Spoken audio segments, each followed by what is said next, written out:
one, the first one rather, was a big time success. It was a monumental movie, and now you're working on part two, the follow up to this, and it's anticipated to be a huge success once it does get in theaters.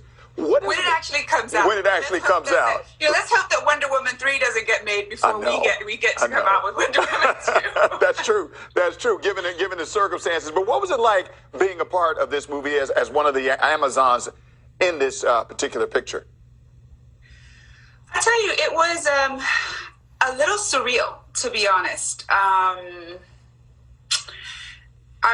Personally going through, a lot of changes in my own life, I needed to be reminded of who I was. And I mean, being around like Jake Johnson, a silver medalist for England in the track world. And, there's Mo Sassikban, who's a heptathlete who's about to, she was supposed to be coming out in the Olympics, but then that got postponed. But like these women are all so incredible. I mean, to be around all of these, basically Patty Jenkins went around the world and handpicked her Wonder Woman, and if you talk to her, if you ever get a chance to watch any of our interviews, she'll let you know that it wasn't just a physical thing she's looking for. It wasn't just for you to be a great actor. It was for you to be like this person. You had to have this energy about you. You had to have a certain type of aura around you that would work with everybody else. And so to be able to look at myself and say, wow, I'm one of these women and I'm here, was a place for me to really recognize myself. And that felt incredible.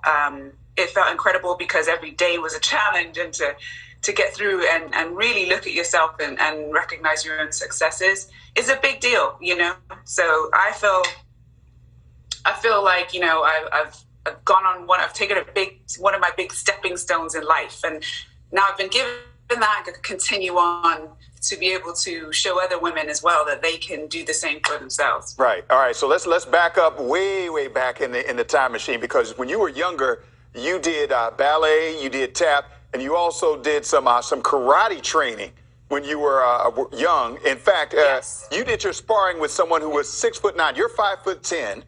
And you were, right now you are, but even back then, you were sparring with someone who was 6'9". How did that come about? How did that all work out for you?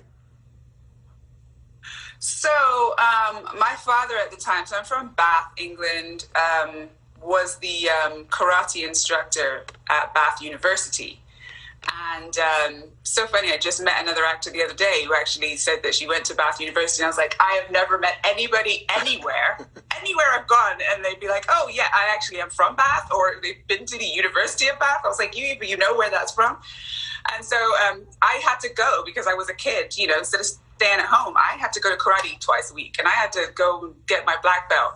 I didn't quite make it to the black belt because I got to like 13 years old and was like, I'm good now. I'm two belts away from black. I don't really need it. I can take care of myself. But my dad would never take any chances.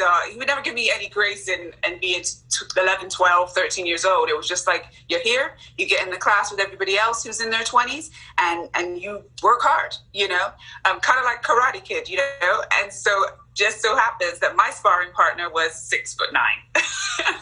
Wow. I mean, I'll say he was a gentle giant. He wasn't somebody who was trying to use his size on me or anything, but definitely made me have to step up to the plate, and really take care of myself. Because of course, if a hand's coming at me, I got to make sure I'm good.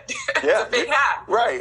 Just 6'9". Okay. At the age you were fighting somebody or sparring with somebody who was 6'9" at the age of 12. That's interesting. Okay. All right. You also did some ballet and some tap. How did that play into your whole becoming an Amazon, if you will, or the rest of your life? Oh, my older sister was my very first inspiration in life.